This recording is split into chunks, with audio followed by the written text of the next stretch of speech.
Okay. Thank you all for joining our IBA meeting, September installation. Steve Hewitt, who is our event coordinator, had a last minute emergency, so he can't make it. So I'm stepping in today. I'm Bob Garino. I'm co-president along with Travis Holland. Travis can't make it tonight either. And I also do VP of Membership and Communications.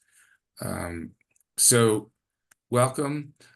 Tonight, it's an hour and a half meeting, and you'll be able to earn CDUs, which are continuing development units. They're all part of the agenda, which will be posted out. So if you need to print that out and get a copy so that you have proof of your CDUs, you'll have that. Don't confuse CDUs with PD hours. PD hours is another level of qualification that you need in order to test for some of the certifications. But CDUs you can use to continue on with your certifications. Okay, the board members are listed here. I'm not going to read all the names, but it does take a lot of work and dedication on behalf of these people, all in their own little areas of expertise to keep everything running. So I really appreciate all the work that they do for us. And you'll hear from some of them and what they're doing in a little bit. Our sponsors, Experis has been with the Sac Valley IABA, I think from its inception, which is almost like 15 years ago. They provided us with drinks and beverages, sometimes raffle prizes. They're helping us now with books that we're going to do a raffle for. And we just really appreciate their support. The other three vendors, well, ThinkDev and Apex Systems, usually provide us with presenters, really good presenters on really good topics. And we have one tonight, Rachel Collins, who's from Apex Systems. Watermark, we reached out to them, and it was one of those, like, until you ask, the answer is no, but we asked them if they could comp us access to their Watermark question bank tool that we do use in our study groups. It's a really great tool, and they've agreed to give us complimentary access because we do run on a very tight margin. We don't really collect any money for these meetings. We do get a little bit of money from the IABA every time someone signs up for a membership. They give us $15 or renew, but they're knocking that down to $10 shortly. So, and then we drive some revenue through our study groups because we charge for that. And I'll put this in the chat. I don't have it in here now, but another announcement. Brad Mahaney has been a great supporter of our group. I'm just thinking, are you able to see my screen? We can still see the Word document. Yep. Okay, great. Because I didn't see the green border around it, so I wasn't sure. Yeah, so Brad has been a great supporter of the Sac Valley IABA, but he's also a very active member of the PMI, Sacramento PMI group. And they're having a professional development day coming up this Friday. And Brad has some complimentary tickets. So you can contact Brad. I'll put all this information in the chat. I'll put his email in the chat, but it's from 8 to 6 p.m. It's right here, well, right in Rancho Cordova. And there's a link so you can get more information about that. All right. I hope no one's in the waiting room because I can't see it now unless I stop sharing. Our upcoming events, we have coming up on almost a week from today, next Tuesday. There's content about IBA's partner program. So there's a session about IBA offers certain like partner memberships to groups that might want to buy more than one membership, maybe 10 or 20. There's a discounted rate. There's additional benefits on discounts for testing, etc. So you'll be getting some information from Steve about that if you're interested in attending that. Our next regular monthly meeting is going to be next month, usually the third Wednesday of the month, October 15th, and it's AI in business analysis. So that's kind of like the teaser. There'll be more details coming out later. And then Wednesday, October 3rd, which might be the 22nd, because I'm looking at the 15th, and that's It is 8 the days 22nd, later. yep. Yeah. So on the 22nd, we're going to have an in-person event at Fort Rock Brewery. It's limited to 25 people. Usually that hasn't been a problem, but we hope we get a lot of people to come out to that. So it's just kind of like, rub elbows, network, etc. There's going to be pizza and one free drink. Raffles, just to get that out of the way now, we're not going to do the raffle now, but so people know, we're going to do 2 Amazon gift card raffles at the end for $25 each. We're also going to pick a winner for this book. So we'll contact you on where to mail it if you're the winner. And then we also give an Amazon gift card to our presenter, because we really appreciate Rachel's done several presentations for us and has done an excellent job. The other thing that's active right now is we're planning for our 2026 board. And the big kickoff for that is our annual general meeting in January. Right now, most of the board members are coming back. We're still sorting through that. There might be a few openings, so stay tuned for that if you're interested.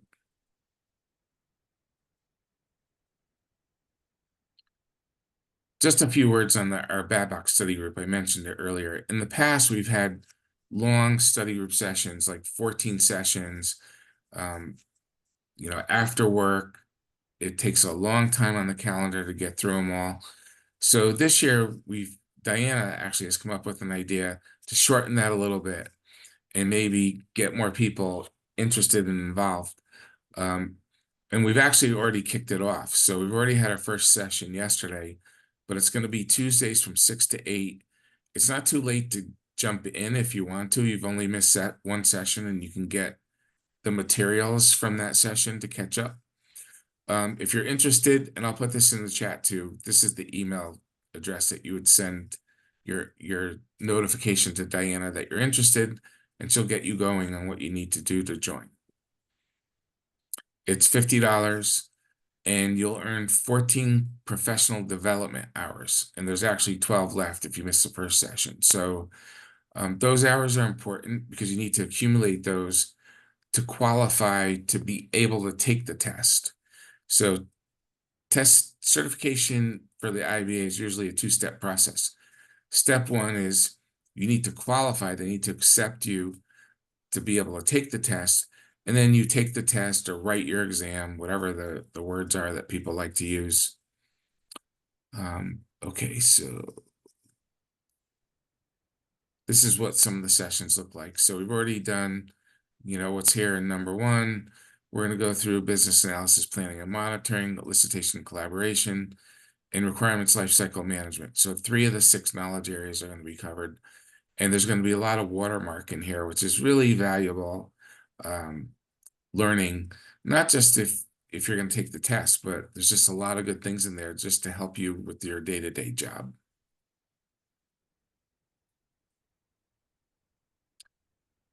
Okay, this I'm going to put in the chat too. Now we're in the part of the meeting where we talk about jobs and job opportunities. I'll turn it over to Experis in a minute. They're usually the ones that give us the most information on this, but I have been contacted on a few jobs that are open.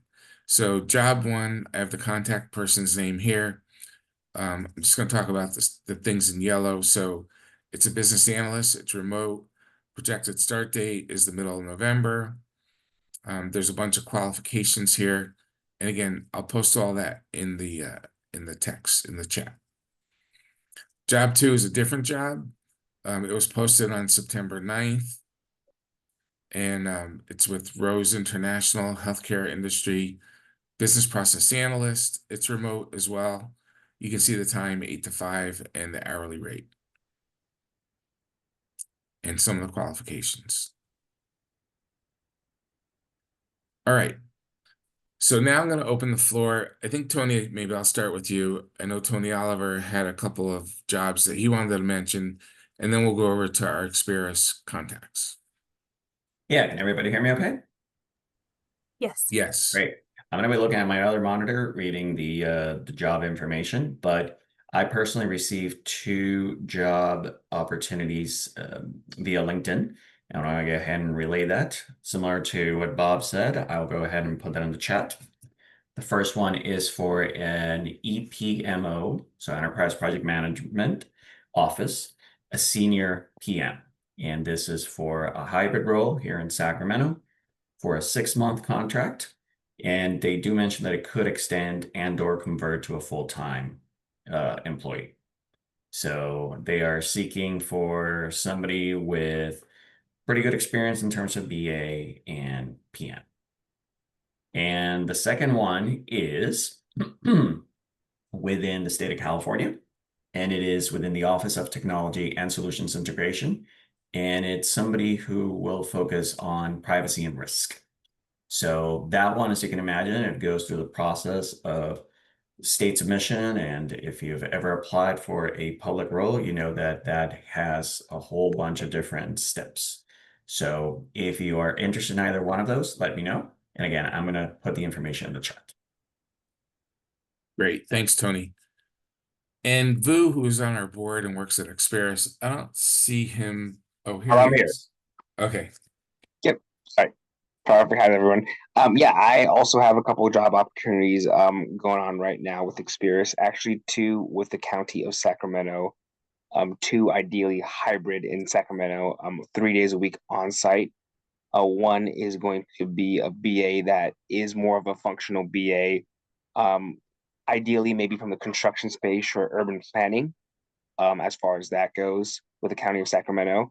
And the second one is a business system analyst role, so a bit more technical as far as that goes. That particular position is a SharePoint business system analyst. The initial project is going to be going from, it's going to be going from on-prem SharePoint to cloud-hosted Adobe experience. So anyone with that experience, please do reach out. I'll drop my email in the group chat as well. Also, as always, if you are looking to communicate about what's going on in the market or know any great BAs, please go ahead and reach out to me. We'll be happy to chat about anything that you have questions about. But thank you so much. Thanks, Vu. And remember, it's not just about you. So if you know somebody who may have recently lost their job, or they're going to lose their job, or just somebody who's qualified for these positions, definitely pass the information along to them. All right. Let me. Oh, you know what? I wanted to ask you, Vu, just a couple of quick questions. What are you seeing as far as remote versus in office? Is there a trend more towards back to the office, or is it kind of like just stable? Is it 50-50? Is it going in any direction? Yeah, that's a fantastic question, Bob. I always implore my candidates, obviously this is the Sacramento IIBA chapter. If you are open to be going hybrid, at least it opens up your opportunity to a world of other roles. A lot of the county roles, obviously, I know Tony just mentioned one, even some of the things around here like SMUD, Golden One, some of those major players out here that are in Sacramento local, they are really looking for that hybrid talent that can go on site and create that, as far as a team environment, which is big. So that I have been seeing a trend more. Obviously, we do get, those remote roles, but you'll have so much competition for those as far as that goes because everyone's looking for remote. So just, having that mindset of being a little bit more open is really big as far as that goes. And with people coming back to the office, recently 2 friends of mine told me they took the COVID shot, the new one, I guess. Are you seeing anything related to the need to have COVID shots, or is that kind of like a distant memory? That's a distant memory. I don't, on top of my head, I don't have any clients that are like, okay, they need to have the most latest COVID shot. I think we moved to a phase where this is, in a sense, kind of like the flu. So kind of an open position on far as that goes. I'm sure there are some companies that are very stringent on it. I just haven't run across that or on my team or that I know of. Okay, thank you. One more to admit, sorry, in the waiting room. All right, I'm going to share my screen back again, then I'll turn it over to you, Rachel, to share yours. Okay, so now we're here for the main event. Tonight, we're fortunate to have Rachel Collins. She's Director of Strategy and Transformation at Apex Systems, where she is leading design and execution of some tailored engagements. She has a great background in consulting, very knowledgeable in agile, digital initiatives, and PMO development. We also know that she presents across the country. So she has a presentation coming up in Boston, which this is kind of like a forerunner of that. So we're getting a preview of what that presentation is going to be. And because of that, we're not going to be able to post this presentation until after she's done with that conference. I think it's in November, right, Rachel? Actually, it's in October, so you Oh, won't have to wait October. quite as long. Yeah. Good. But we are recording, and we will post the recording out there. So Rachel is a thought leader. She speaks a lot at different local events, but also nationally. And we're very fortunate to have her. I have her LinkedIn information that I'll put in the chat as well. And the topic that Rachel's going to talk about tonight is turning analysis into adoption, the change management advantage. So I'll stop sharing. I'll let you share, Rachel, and take it away.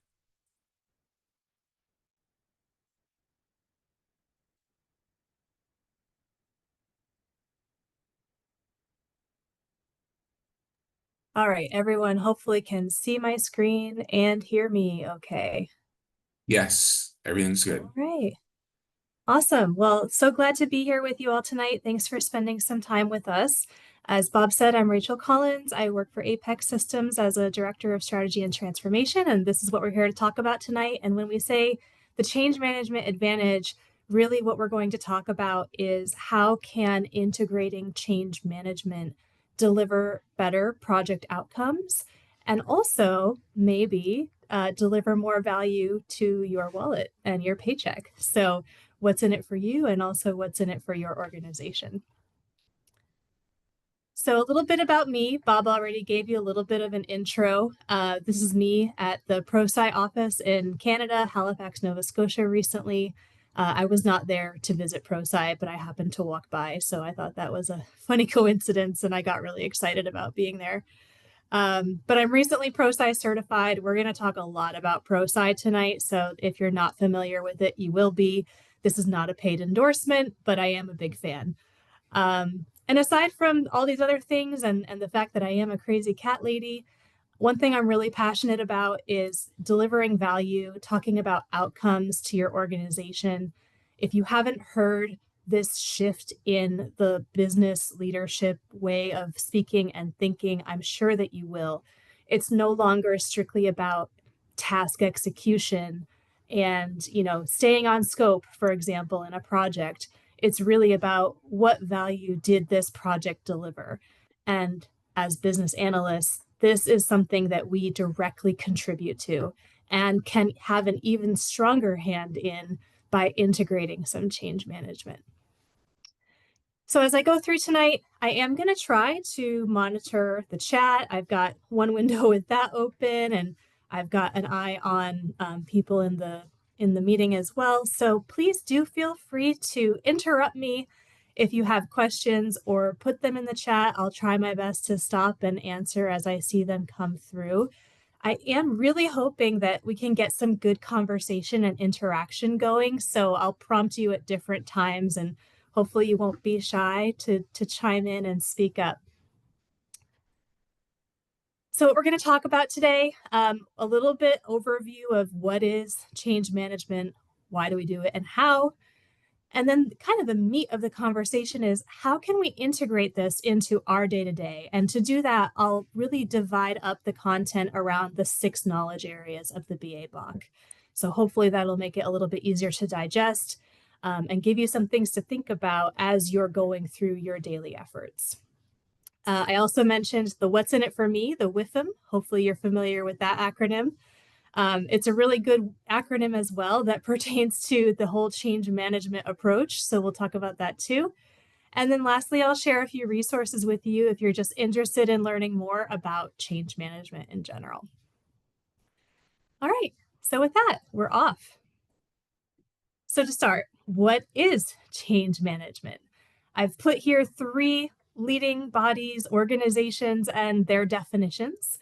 I won't read them verbatim to you, but some things to call out. We're really talking about, as ProSci says, the people side of change, not necessarily the technical aspect, as you might hear of in perhaps ITSM or if you're ITIL certified. That's important. But the people side is where this discipline of change management really comes into play. The ACMP, which is the Association of Change Management Professionals, really hones in on how do we move an organization from current to future state. And then PMI also has a viewpoint on this. And if anyone's PMI certified, I know when I went through that certification and process, there was a lot of content around change control, which is different than change management. But now as the PMBOK has been updated, there is more integration as well around this discipline of change management. And so it's really about how do we design, implement, and sustain a change. You'll also notice that both ProSci and ACMP use the term structured approach. So it is a discipline.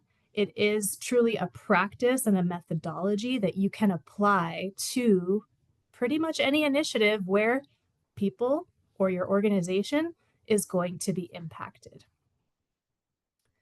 Any questions so far on change management? Am I clear when I'm talking about the kind of the differences between, you know, if you're doing it in ITSM or if you are doing change control with project management?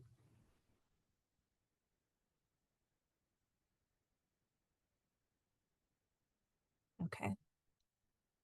Well, silence is golden, so we'll keep going. So why is it important? Let me tell you a little story. Let's imagine a scenario here. And you gotta love these cartoons because I certainly didn't draw them, but AI is a great help these days with creating images when you really can't find what you're looking for. So I would like you all to imagine that you've just been part of a new bank platform launch. And as the business analyst or one of the business analysts on this initiative, you're really proud of the fact that you had very cohesive, well-written requirements. They've all been traced back and validated. Everything appears to be perfect. You launch and you're expecting this new platform to really bring great success.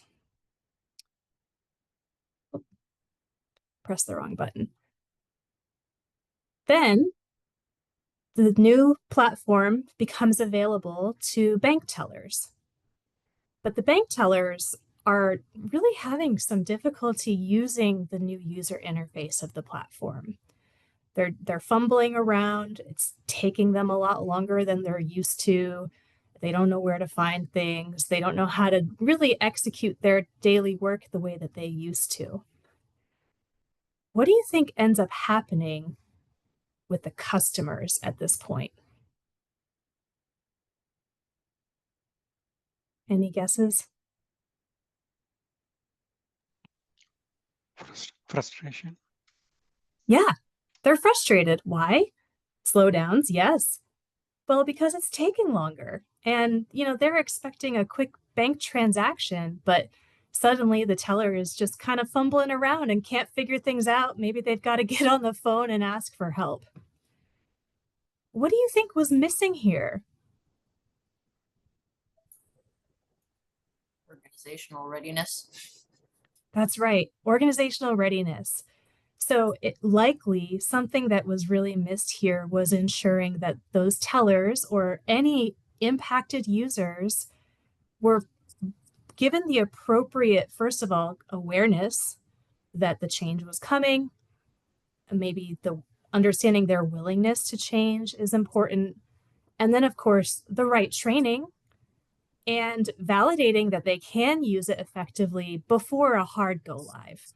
All of those things are likely missed in this scenario. And so this is really when we say, like, why do we care about change management? This is why, because without being able to successfully adopt something new, whether it's a platform or a process, the value achieved from that initiative is going to be significantly lower. It's going to have a lesser impact than hopefully that business case that was established at the beginning was anticipating. So truly the people side is the key to achieving that value. So how can we as business analysts influence these positive outcomes? We know that many projects do fail because of the lack of adoption. It might not be a technical flaw in the design. The design might be perfect, but if we can't get people to use it, then what's the point? Well, ProSci says that integrating change management with your initiatives can significantly improve project outcomes and adoption rates.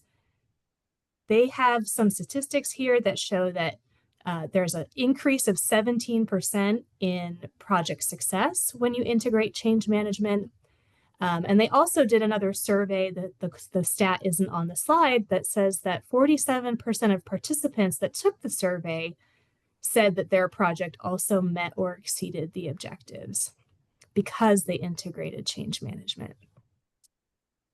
So for you in your role as a business analyst, one thing that you already do is engage stakeholders early because it's just part of the process. You've got to talk to people. You've got to understand what are their needs, how do they operate. So it's almost it's a perfect fit to start thinking about the people side of change this early on. Doing so can really just help you identify potential concerns. And if you're, fortunate enough to be working with a dedicated change manager on your initiative, that can be a really great partnership because you can be feeding a lot of insights and they can also be working with you to better understand the technical aspect of the change. So it's really a perfect marriage, so to speak. So really, at the end of the day, if you embed some change management strategies into your work, you're going to achieve higher stakeholder willingness for change and organizational readiness for change. Has anyone experienced this firsthand? Maybe you're already doing some of these efforts within your organization, or there was a particular initiative where you saw that change management was part of the plan and it worked out really well?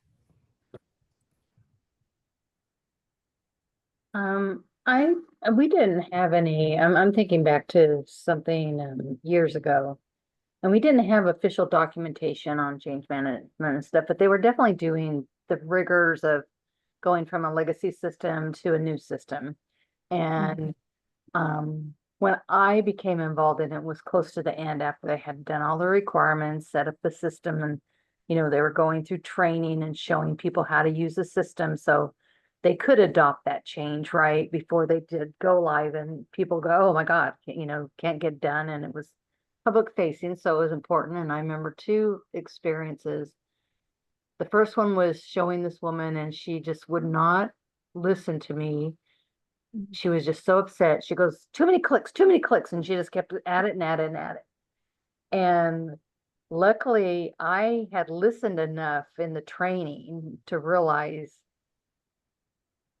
she didn't do this very often. So I asked her, I said, well, how often do you have to do this? And as soon as I asked her that question, she started answering me, and then she shut up and she started laughing at herself because she only did it 3 times a year. So she was getting value from the new change, but took her a little bit more time to do it. But there was stuff that she's going to be pulling from this system that she couldn't from the old system. And the other lady was a front end person, a front desk person. And she was like, oh no, we cannot implement this. And she got up, left me in the room, went to get her boss and said, we cannot implement the system. And he calmed her down. And so she calmed down. She went through the clicks. And the third time she did the same thing over and over again. She goes, oh, is that it? is that all? It was really, then she started, her mind started, clicking like, okay, we can make this modification to accommodate this and that and the other stuff. So it was, in those two instances, it was definitely a change management and no formal, I've seen a lot of races and different stuff, and I think Sure. that's good, that you can do this, but this was just going through the rigors of making sure that the new system, the change was going to be acceptable and go live is going to be successful. Well, what a great anecdote. Thank you so much for sharing, Trish. And I think you perfectly illustrated what change management is, and it's really helping people see what the future can look like and hopefully building up some of that desire or the willingness for change, but also knowing that we're human and change can sometimes be scary, or maybe it's not scary, we just don't want to do it. A lot of us get kind of stuck in our ways. We like to do things a certain way, and when something new comes along, it's like, why should I do that? I've got a good solution already. So change management can help overcome some of those resistance factors. So let's talk a little bit about just more about what is change management. What are some change management models that are out there? I mentioned ProSci earlier, but there's certainly a lot more. So first, I'm showing you the Association of Change Management Professionals. It's called The Standard. So this is their graphic that they use to illustrate their methodology or their standard for how to really execute change management. There's also Lewin's three-stage model. I like it because it's really simple to read and understand, and it kind of divides up change into three phases. First, you've got to unfreeze. You got to get people unstuck. So kind of that willingness that we talked about. Then you can actually do the change. And then you've got to refreeze. You've got to make sure that now that we're doing things differently, let's make it stick. There's also the Satter change model, which it really shows you what happens on a curve kind of visual. And I like that too. Maybe seeing this visual may also help you relate or think of some examples that you've witnessed or been part of in your organization. So normally change is going to happen, and at first maybe everything is good, but then all of a sudden like bad things happen and there's chaos. But over time, hopefully you can get back over that hump and get on the right side of the change. I'm also going to show you here Kotter's 8-step model. I will say this model is probably the second most recognized that I hear of in my day-to-day. In my day-to-day, I'm often talking to clients who are interested in integrating change management into their operations. And most of the time, they've either heard of Kotter or ProSci. Those are the two that I hear of most frequently. But certainly all of them have validity and their own reasons for being and various pros and cons why you might go with one over the other. There's McKinsey's 7S model. So obviously this is McKinsey's model, McKinsey being a big consulting firm that if they're going to go in and help with change, this is the model that they're going to use. There's also lean change management. So really applying those principles of lean to this discipline to hopefully make it simple, but make it also sustainable. And then lastly, there's ProSci, which I've mentioned. So we're going to go a little bit deeper into ProSci, just because that's the one that I'm most familiar with. But before I do that, is anyone familiar with these other models? Have you used them or heard of them before? I haven't, but that one for McKinsey looks exactly like when you're studying for the CBAP, the knowledge areas. That looks exactly like the diagram I remember when I took my was studying for my test. How funny. Yeah, I am as well, Rachel. This is Tony. I'm CCMP certified Association of Change Management Professionals, and Excellent. every single one that you see here, everyone that you've mentioned is indeed captured in their overall best practices. Excellent. Thank you so much for sharing that, Tony. Yeah. All right, so let's dive a little bit deeper into the ProSci methodology. And again, not a paid endorsement, and I'm not saying that this is the one that absolutely must trump over every other methodology or model. It's just the one that I happen to be most familiar with, and it's the one that my clients mention most as well. So that's why we just are going to talk about that here. So they look at change in 3 phases in terms of how we're going to approach it. So just to look at this diagram, starting over here, sort of in the green at the lower left, there's a prepare your approach phase. And this is where you're going to define what success looks like, meaning if this initiative goes as planned, what outcomes are we going to see? And that's also impact. What impact is it going to have on people? And then lastly, the approach. So knowing the impact it's going to have, knowing the outcomes we want, how are we going to go about executing upon some change management strategies and tactics? So it's really all about planning for the change. Hopefully, if you're ever doing change management as a role or as a discipline, you get this time up front before the change occurs to properly plan. That doesn't always happen. But in an ideal world, you would. A lot of times you might get brought in when the change is already occurring. And so that's when we talk about managing the change. So all those plans that you've put together, now it's time to go deliver upon them and act upon them. We're also going to be tracking how those are doing in terms of adoption, in terms of other change metrics that we might have set. And we also may need to adjust the plans that we've come up with depending on what we're seeing. Is the change going well? Are we getting the value that we hoped for, at this stage, or do we need to adjust? And then lastly, the change has occurred.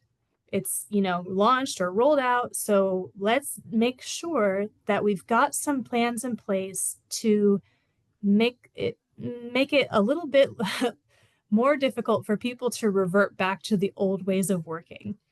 Now, with some changes, for example, if you're retiring a legacy system, they may have no other option but to adopt the new way of working because the old option isn't available anymore.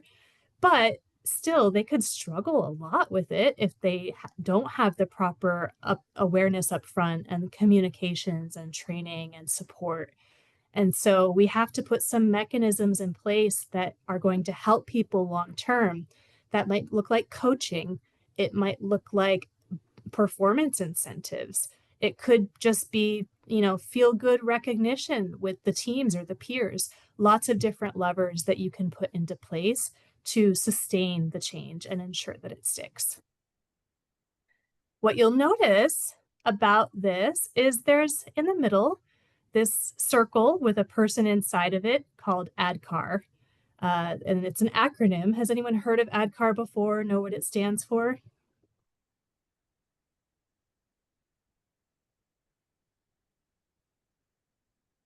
If not, no fear. We'll go through it. Sounds familiar. All right, good. So it stands for, first and foremost, awareness. So we talked a little bit about this already. It's really critical before we actually just launch some training on people. Let's let them know what's coming. Let's give them a heads up and make sure that everyone is informed of the change appropriately. Desire or willingness. Are they willing to accept the change, to try new things, to participate and support? Also really important because somebody could be aware, but not necessarily have the desire. So, you might receive an email communication, but you might not have any urge to act on it. So that's where desire is really important. Knowledge is, how do I do it? This is where training comes in, and it's so critical. But beyond knowledge, there's also ability. So training alone doesn't always guarantee that magically people can just do something differently. It takes validation, it takes regular reinforcement. And so ability is where we really validate that the training was effective. Or do we need to do something different? But we need to ensure that people can actually do things differently once we've delivered the knowledge mechanism. And then lastly, the R stands for reinforcement. So very similar to how we talked about sustained outcomes. This is where we have to, My PowerPoint completely just restarted. Let's start again. Does that ever happen to anyone when they're in the middle of a presentation? So much fun. It's a hallmark of online presentations. You're totally. All right, can we all see this? Yes. Excellent. Okay, so reinforcement is where we were at. This is where we have to make sure that we're constantly reminding, giving ongoing support of making sure that that change sticks. And so that's ADKAR in a nutshell. And the reason why it's in the center and why you see a little person in that icon is really because ProSci advocates that change starts at the individual level. It takes one person at a time to really ensure successful change. And so if we start at the individual, we can eventually scale to the organization. Hopefully that makes sense, and it's a fun little acronym for y'all to remember. All right, let's get to the good stuff. So how do we do it? How do we integrate some change management strategies into our day-to-day, especially if we're really thinking about those 6 knowledge areas of the BABOK? As I mentioned before, maybe some of you are already doing some change management without even realizing it. I think there are a lot of commonalities in the skill sets that are required of the business analysis and the change management disciplines. But whether or not you're doing it today, I do hope that some of these ideas will inspire you. So we'll get into it here, and we'll start with business analysis, planning, and monitoring. So what we're going to do is within each knowledge area, I know there are multiple tasks that are really described in detail. We don't have time to go through every task, but I'll show you some ideas of how maybe change management could apply to some of them. So one is plan stakeholder engagement. So what are some tactical things you could do as part of this task? One, a stakeholder impact analysis. Is anyone doing this today? I have a feeling many of you are.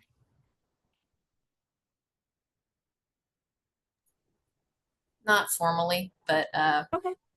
kind of in your head going, okay, who's this going to impact? Who do I need to notify? Do I need to get roped into it? Absolutely.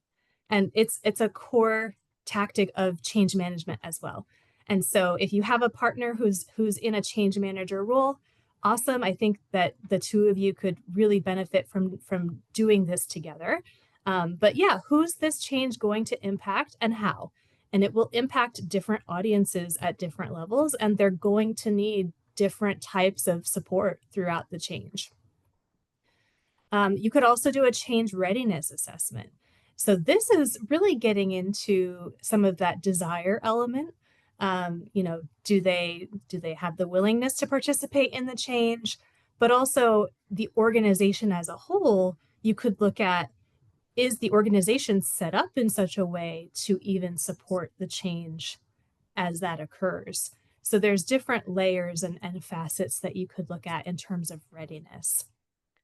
And also, one thing that I think is always valuable, and you may call it something different if you're doing this today, is you could put together a change champion network. So change champions, that sometimes they're called a coalition, sometimes they're called, it could even be influencers really in your organization. So these are people who live in the different maybe lines of business, different departments, who are well known and well respected, but who are also early adopters or people who are really on board and excited about whatever the change is. If you can leverage them and harness that energy and that influence, you're going to drastically increase your probability of success, because people look to them. They go to them when they need help. They also model that behavior. And so getting those early adopters who are really well known and respected is a great way to, really support this planning of your stakeholder engagement and ensure success later on down the line. And then, I see in the chat, Kayla says, I always try to find the most vocal opposers to work closely with. Oh, I love that too. Yes, that's a great strategy. All right, so I kind of called out that these different suggestions I just gave really fit into those elements of awareness and desire. Hopefully you all agree. Let's also talk about the identify business analysis performance improvements aspect, which comes into play during planning and monitoring. Some things you could do here. You could start thinking about what are those change metrics that we want to measure and how do those tie to the objectives for this initiative? So to give you an example, adoption, I've mentioned that word a lot, is really users opting in to the change to do something differently. In the instance where maybe you're retiring a legacy platform, they don't have a choice. So adoption may not be the best metric to look at in that case because they're going to be doing it. They just might not be doing it successfully. So maybe instead you might want to look at help desk tickets or customer complaints or feedback, CSAT scores, customer satisfaction, or NPS, Net Promoter Score. Those are things that you could also choose to look at early on and say, this is what we think is important to measure later so that we know we're successful.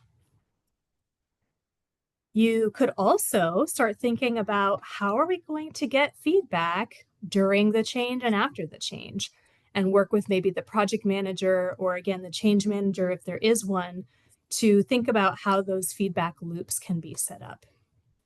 Now here, these really speak to reinforcement, but it's down the line because you're still in planning and monitoring, but it's always good to think ahead, think to that future state. So now I'm going to give you a scenario. I'll read it, and then I'd love to hear some ideas. So the scenario is you're the business analyst on a new CRM implementation project. You suspect that the sales team is going to have some mixed reactions to using this. What techniques will you use to identify and analyze the stakeholder influence, attitudes, and potential resistance early on?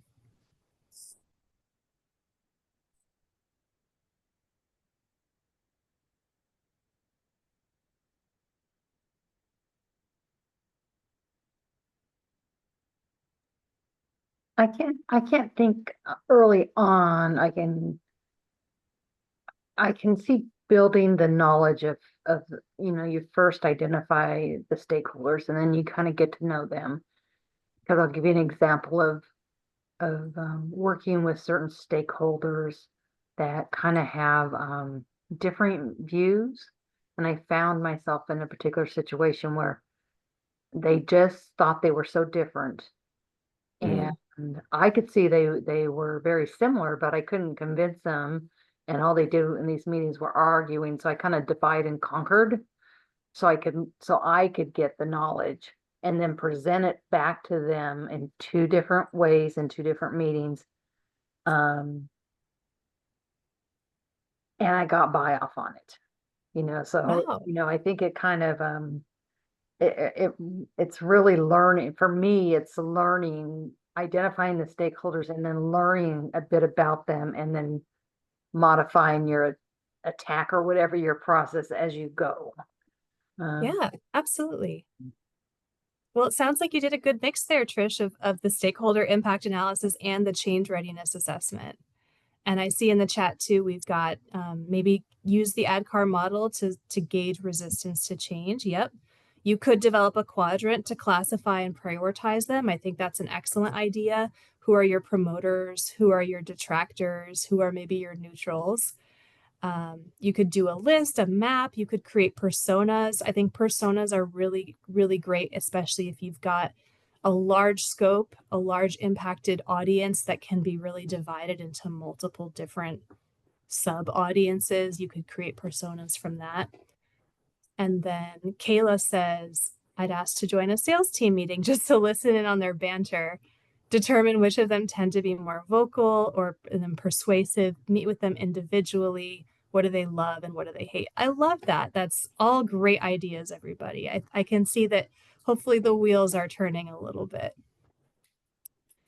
All right, let's keep going then. So we'll cover elicitation and collaboration. this is really an opportunity to start to do more of that discovery of any resistance. If there are fears, maybe there are motivations even, and understand how ready are we for the change. So when we conduct elicitation, some ideas for you. Interviews, some of you already mentioned doing that in some of the chat I saw. We talked about it a little bit. Talk to people, understand how does this change impact them. You can do interviews in one-on-one. You could also maybe have small focus groups, just different techniques that you could use to really get more information out. See if an influencer could be included on design sessions. Yeah, absolutely. Again, we're still early in the process of the change here, so that's a great suggestion. Bring them in. You could perform some stakeholder mapping. You could do empathy mapping as well. I think those were some things that were also suggested in the chat. Absolutely. Kayla says, no one buys into something more than the thing they feel they helped build. Absolutely. All right, so these two suggestions here are going to help you with both awareness and desire. And then next, we can also talk about the managed stakeholder collaboration task. So some ideas here. You could involve your peers, so your change manager, if there is one, your project manager, and any impacted audiences in workshops. And I love it because some of the things that I'm now suggesting, you've all already suggested. So I think it's clicking. You could also integrate readiness checkpoints into your collaboration sessions.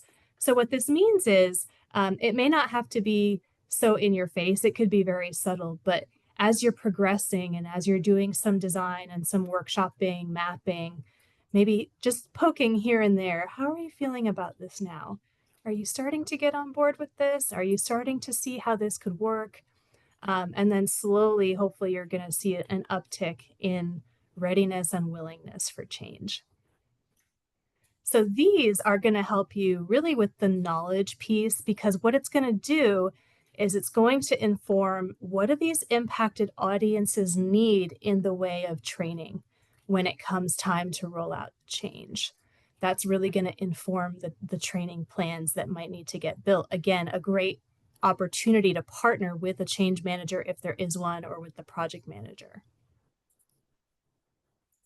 All right, so here too, let's do a scenario. So here, your company is upgrading the manufacturing line with new automated equipment. What approach will you use to ensure that the frontline worker insights help shape the implementation?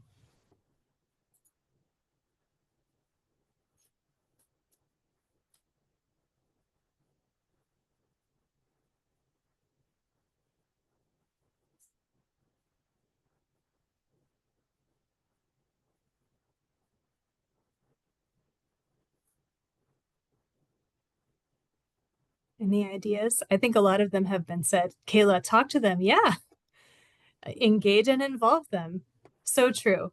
And a lot, yes, has already been said in the chat. So great job to everyone. But as Kayla, you said earlier, no one buys into something more than the thing they helped build. In this instance, if it's new automated equipment, can you imagine what those frontline workers might be thinking or feeling when they hear about this? What's going to happen to my job? Yeah. Yeah, and one thing I found you're in the scenarios I've given you before is I definitely had people there wondering what was going to happen to their job, and I never found where their job was eliminated.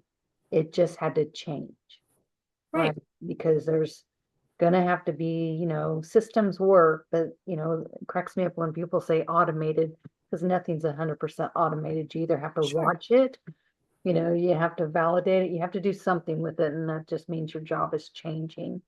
Absolutely. So yeah, that's what I tended to tell people. It's like, if you don't want to change, then yeah, you're gonna lose your job. But if you're willing to change, it'll give you opportunities.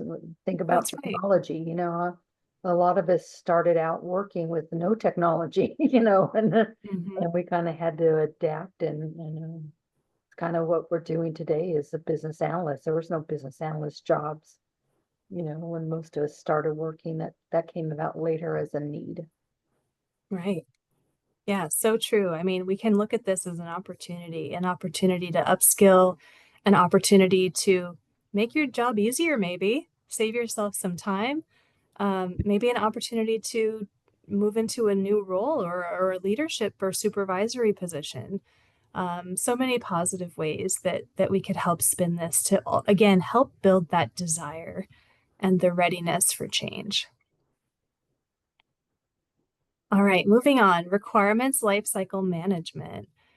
So here, let's talk about the prioritize requirements task. So one idea, you could, now that you've done a change impact assessment, maybe you could start to prioritize requirements based on impact. I don't know if that's something that anyone's doing today. It might sound a little bit new, different, because a lot of times I think when we look at requirements, we're thinking about MVP or what are the most critical things that need to be delivered or satisfied. But in this case, it's not necessarily related to that criticality from a technical perspective. It's more related to what's going to make us successful ultimately. So it's a different way of thinking about it. You could also map out the highest impact changes to the benefits by persona. So we talked about personas a little bit already. I'm glad somebody mentioned that. But if you're thinking of prioritizing in this way, you might want to really visually show those personas and those impacts and how the changes are going to impact them and what benefits your organization is going to receive by prioritizing that. And then also, you can help communicate the why whenever you're having stakeholder conversations. And I think Trisha's example also was a great way to talk about this too. People maybe haven't been made aware yet. Again, if you don't have a dedicated change manager, sometimes you might be talking to people who have no idea why you're starting to have these conversations. So knowing the reason for the change in your role is important. Knowing and understanding the value that it's intended to deliver is important so that you can communicate that to the stakeholders as you're meeting with them, because some of them just might be in the dark. And then ultimately, if there are questions that perhaps you can't answer, at least you can help be a collection point and escalate those as needed. So here, this really does help with the desire aspect of change. So again, building up the willingness to do something different. Then we'll talk about the trace and maintain requirements task. So some ideas for you here. You could link the activities that have been recommended to support the change by the audience, again, to the business objectives in the traceability matrix. So I know that's a mouthful, but if you think about, if you have a requirements traceability matrix that you're utilizing, can you link some of those requirements to how they're going to satisfy one of the objectives of the initiative? And then at another level, can you link that to which audience is going to have the most impact on this objective? Different way of thinking about it. You could also look at maintaining traceability from requirement to the training topic needed, because we talked about how, previously some of these things are going to inform the training plan, and then how that gets converted into, let's say, a job aid. So a lot of times we're going to need some materials produced by whomever. Maybe it's the change manager, maybe there's a communications or a training department. They're going to need to develop not only the training materials, but maybe there are desktop placemats that everybody gets to help them. Or maybe there's FAQs that we send out, different job aids that might be produced as a result of these requirements. So here, these ideas really help with the ability and the reinforcement of the change. Let's give you another scenario. So this time, think about you're in the middle of something and all of a sudden the team wants to put a new feature in that wasn't planned for initially. Does this come up a lot? I'm sure it does. So how do you ensure that there is alignment with the business objectives and user readiness, considering the fact that there's this new feature that they want to implement that wasn't in the original plan?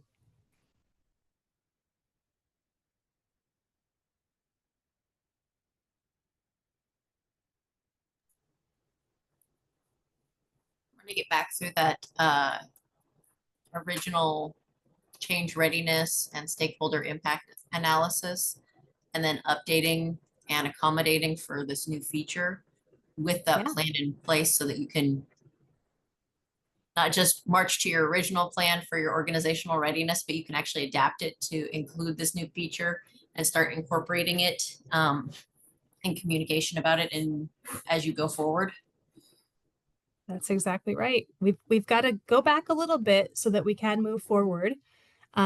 So it might feel like rework, but it's going to be worth it in the end. If the business felt, that this was so important that we added in, and even though we didn't plan for it, let's take our time to do some due diligence and kind of treat this one the same as we did with everything else, and go through those same activities. And you never know, you may find that as a result, there are other change strategies that you had planned for, or maybe even other requirements that have been solved but now need to be adjusted because of this new feature. So it can actually be a really valuable exercise. And then Bob must emphasize or prove the need to implement versus add in phase 2 and show that. Yeah, that's true too.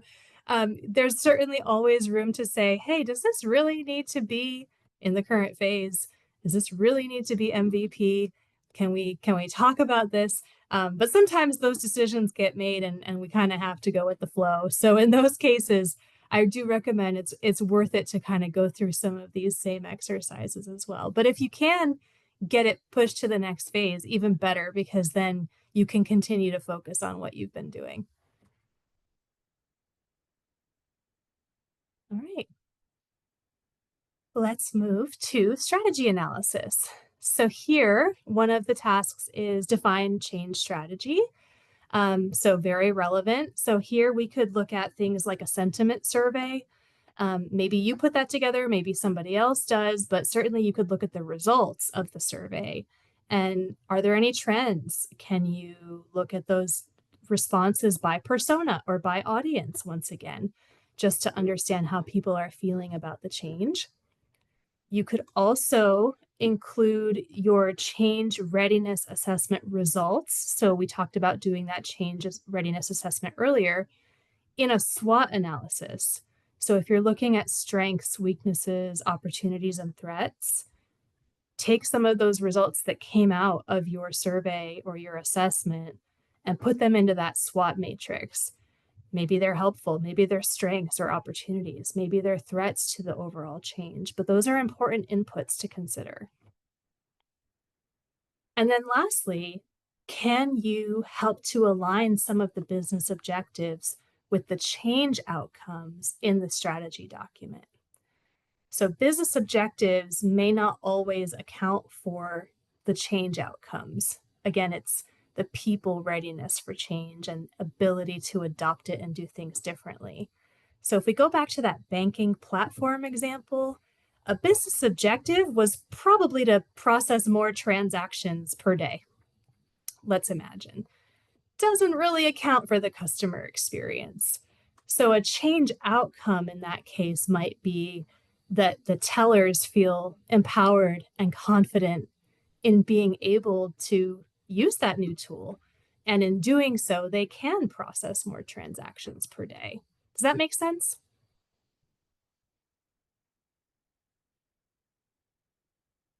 Yes. Okay, good. All right, here we're talking really about desire quite a bit. How about with assess risks? So here we could document process or policy barriers that might create friction with the solution.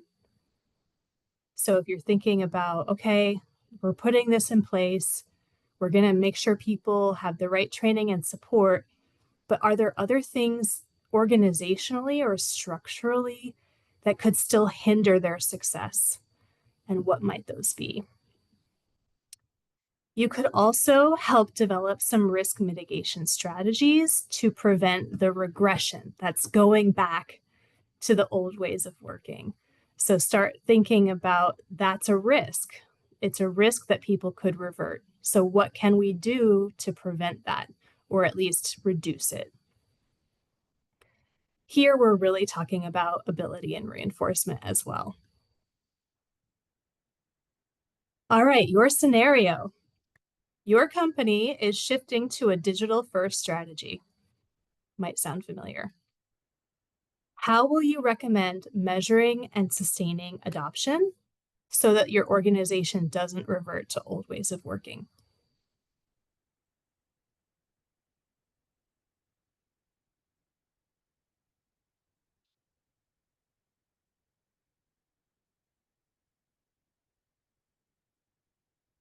Any ideas?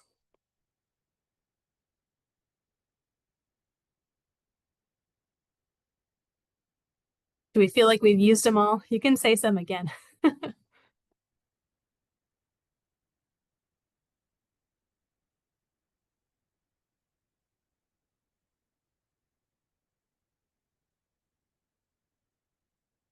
I'll go first. All right, so it's a digital first initiative. So, adoption by customers or internal. That's a great question, Bob, because it could impact both. And so that's a really important factor for us to understand too. Who is this impacting? There may be customer impact, but let's think about the internal impact for this particular example. So since it's a digital first initiative, let's imagine that we've got new tools, processes that we can follow, but people still have maybe the option of using paper and pencil or doing things analog.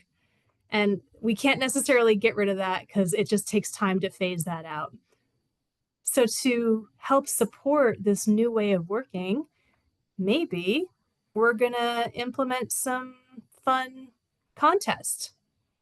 Maybe we're going to think about how do we help people understand that using this digital method is going to actually make them faster at their jobs, save them time. They can leave work early, go home with their kids. Different things that you could do here. How do we measure if they can revert? If those old ways are removed, take away the training wheels? Great question. So in the cases where old ways are not removed and they can still do something the old way, you can really measure adoption, especially in this example of digital first. You've got new tools that people are using likely on their computers. You can track that. They're, just got to get into the back end, work with whoever the data analysts are to get some data. How many people are logging in? How many people are clicking this? How long does it take them to get through it, etc. But if you take away the old ways of working and there's no choice, then really adoption isn't as important as success with that new technology. So again, we could think about things like help desk tickets. We can think about things like user satisfaction to really measure if it was successful. Identify those that are adopting new ways. Oh, I lost it. And find ways for them to share how they see value add. Yeah, that kind of goes along with the change champion idea. And then make the right thing the easy thing. So make reverting to the old way harder than the new way. I love that too. Kayla, I'm going to ask you to come off mute. Do you have any good examples of that where you were able to make the old way harder?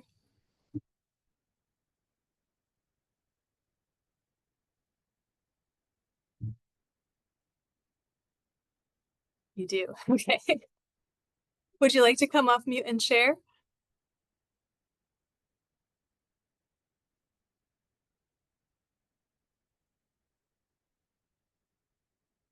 No mic. Okay. We'll keep going. But yeah, thank you so much. I'm sure people are curious because that definitely sounds like a good strategy to me. I'll keep moving along. So talking about requirements analysis and design definition. So one of the tasks here, actually two, I've combined them. So verify and validate requirements and designs. Here is where if you're using change champions, let's make them part of user acceptance testing. I've seen instances where user acceptance testing isn't always done by the user, which is funny because UAT, user acceptance testing, it's kind of in the name. But a lot of times you'll have the actual project team performing the UAT. The point is we want the people who are going to be impacted doing this testing. So let's have the change champions help us with that, give us their honest feedback, and let us know if something needs to be adjusted. That way it's only going to be more likely to be successful when it rolls out. Also, you can ensure that there are corresponding training and performance support materials for validated requirements. So you validated the requirements, but then how do we make sure that people have the knowledge that they need to now do this thing differently? So maybe looking back at our traceability suggestion, can we ensure that because of that requirement, this particular job aid gets created to support that? Okay, Kayla, I see your example. We wanted people to compost their paper towels in the bathrooms instead of throwing them in the trash. Bathrooms still need trash cans. Adding compost bins didn't change behavior. We had to put the compost bins where the trash cans used to be and move the trash cans to a new location. I love it. That's such a great example. Wow, that's awesome. Okay. And so anyway, going back to this, so these two suggestions are going to help you with the knowledge and the ability aspects from our ADKAR model. Another task here, analyze potential value and recommend solutions. So one idea for you, map solution options back to stakeholder benefits. So if you're part of conversations where there's some debate or discussion on the solution or the path forward, take a look back at your stakeholder impact analysis, take a look back at how you've traced business objectives to change outcomes, and really understand, is this solution going to deliver the maximum benefit that we're looking for, or is there another option? Leadership is all about value. So if we can think in those terms, hopefully that helps with these types of conversations. You could also just highlight, and maybe this is in your documentation, maybe this is in some form of a presentation where you know that ability is needed to deliver the full value. You may be aware that there's plenty of training, but again, training doesn't guarantee people can do things differently. You've got to actually validate that they can do it differently. And so maybe you're seeing that the training was not necessarily sufficient for that. So you can highlight those opportunities and make that known and help support recommendations to improve. And so these can also help with desire as well as the ability aspect. And lastly, we've got, okay, there we go. Your scenario here. So stakeholders are debating which solution will deliver the most value. How will you recommend a solution that meets business needs while supporting adoption?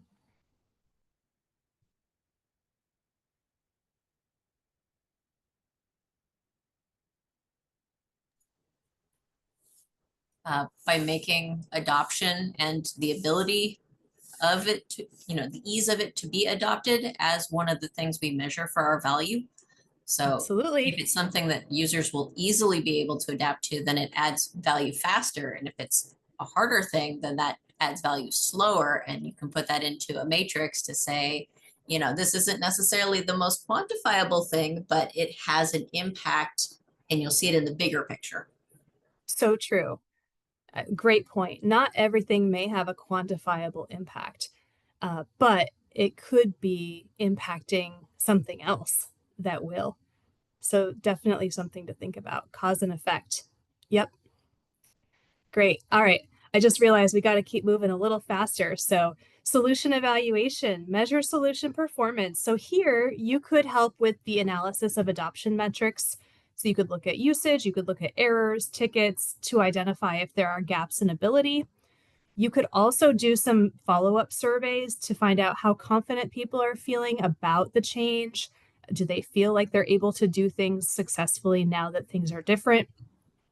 You could also look at performance data by role to better understand if there are specific reinforcement mechanisms like coaching or other job aids that might be needed. So maybe some roles are doing well, but others are struggling. So what is it specifically that they may need? And this can really help with ability.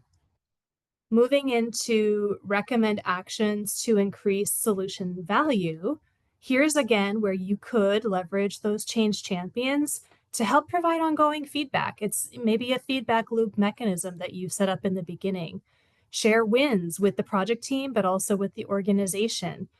That's going to help with that ongoing communication and sustainment we're looking for. You could also make a suggestion, hey, maybe we can do some recognition program and tie that to those KPIs or those goals that we're hoping to achieve. So incentivizing the right behaviors that we're looking for. And this can help with reinforcement as well. Your scenario here is you're 6 months post-launch and your adoption metrics are showing inconsistent department usage. So some people are doing a lot and others not so much. Leadership wants to know, how can we increase the realized value from this initiative? How would you evaluate the solution and recommend strategies to address this?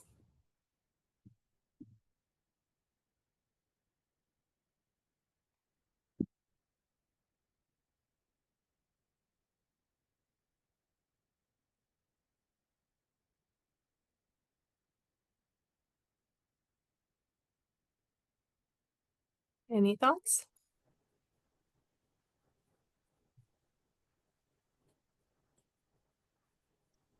Define the root cause of poor adoption. Yeah.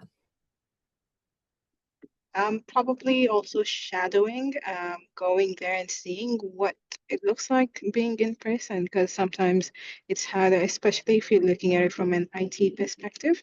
The solution could be great, but then for the people doing it might not necessarily work well with it. So what are the workarounds that are there? So being physically there might give you those insights. So true. Great ideas. All right.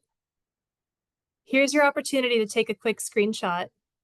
This is a quick reference for you. All the ideas that we talked about kind of summarized into a table of what you could be thinking about as you're going through these knowledge areas in your day-to-day work. So take a screenshot, 5, 4, 3, 2, 1, and we're going to move on because I'm keeping my eye on the time. So I promised what's in it for me. And this is a big deal in change management because people want to know, why should I do things differently? So what's in it for me? So what's in it for you as a business analyst? Well, there's a potential to increase your salary with this. And so what I'm showing you is salary data from payscale.com. And oops, I'm sorry, clicked ahead too soon. Is the chart showing up?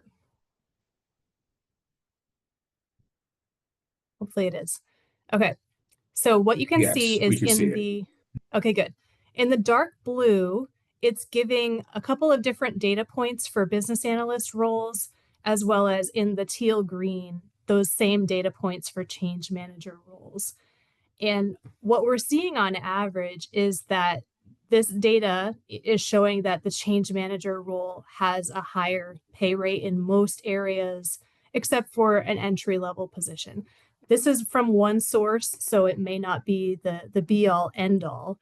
There may be other sources out there that say differently, but what I wanted to inspire is, hey, if you can think about integrating some change management into your day-to-day, that could bring your organization extra value and you could potentially negotiate a higher salary. So something to think about. How would you do that? I'm going to give you a little formula. So if you want to integrate change management with these knowledge areas, if you take these 3 components of increasing stakeholder engagement, looking at ways to reduce resistance, as well as looking at ways to improve adoption, you are going to help impact those positive business outcomes that we're looking for. When you do that, you can now make a case to your leadership. Hey, look at what I'm doing. Look at how I'm influencing these outcomes. So your request justification should include that. It should include the impact of what you're doing. It should include some of that industry benchmark data, like what I just showed you, if you can bring in some salary data to help justify your request. And then also talk about how you've been taking on an expanded role. Use this as a formula to help justify, hey, I'm doing more than the typical, and I'm bringing in some true strategies that are increasing the value of our initiatives. Lastly, I promised you a few resources if you'd like to just continue learning more. Here's another great opportunity for a screenshot if you want to screenshot these. ProSci, PMI, even IIBA recommends this book. Please hold The Power of Outcome-Driven Thinking, and also the ACMP, the Standard for Change Management. All great resources for you to read, learn more. You can visit all of these websites as well, and they certainly have much more than the different publications I'm showing here. But really, that's everything I had to share with you today. Hopefully I'm ending with enough time, Bob. And I'm happy to take any other questions, or we can wrap up whatever we need to do. That was great, Rachel. We could take a few questions. We're going to do the raffles pretty quick, but does anyone have any questions or comments? I'm looking at the chat. Or maybe throw a reaction out there if if you're happy. Hi Rachel, thank you so much. It was a wonderful presentation. Thank you so much. Uh, I wanted to ask about the integration of change management with the BABOK knowledge areas. So Yeah, change management integration, how does that occur when it's a rapid change versus enterprise change? Enterprise change takes long time for the enterprise to sure. change. So how to do that? Great question. So with rapid change, you likely won't be able to do every single thing we talked about. And even someone who's in a dedicated change manager role probably can't either. So I think Yeah. it's really about identifying what's going to have the most impact to your organization and to your initiative, and focus your efforts there. So it should be initiative driven. I believe so. And by initiative driven, again, we're thinking about impact and outcome. What are the activities that we're going to do for this initiative that are going to lead to greater success? Prioritize it that way. Perfect. Thank you. So success-driven organizations are perform a certain type of data methodology or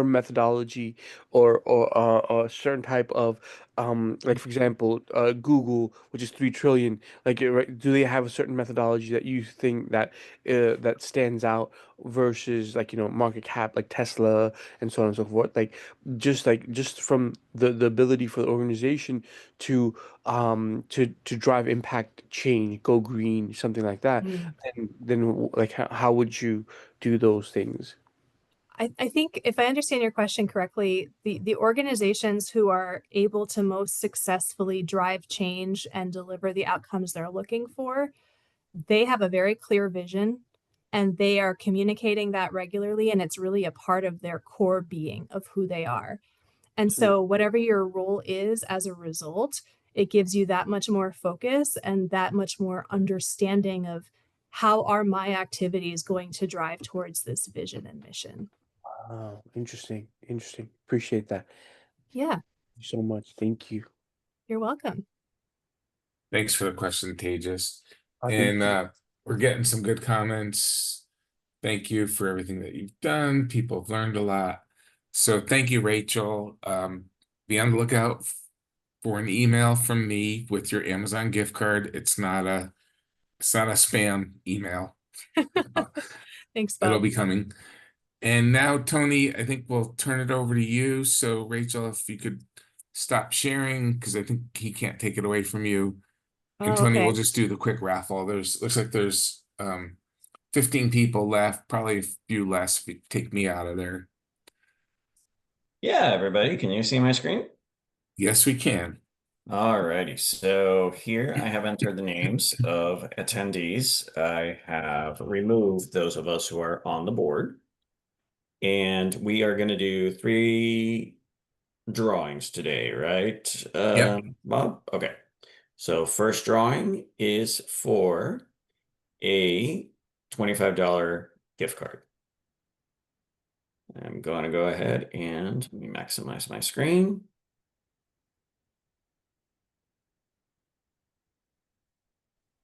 And our first winner today, Rachel. It can't be Which, me. you know, you already have one, but It we're can't be gonna me. Make it somebody else. yeah, we're gonna incorporate that one. So yeah, sorry, I forgot to take you off of here. So bear with me. Should have looked at that. It's your lucky day, Rachel. Yeah.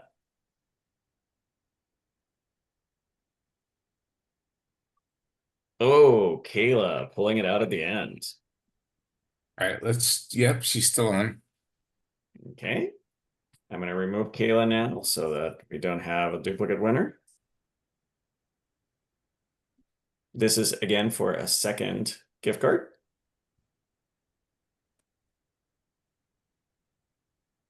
Akiba.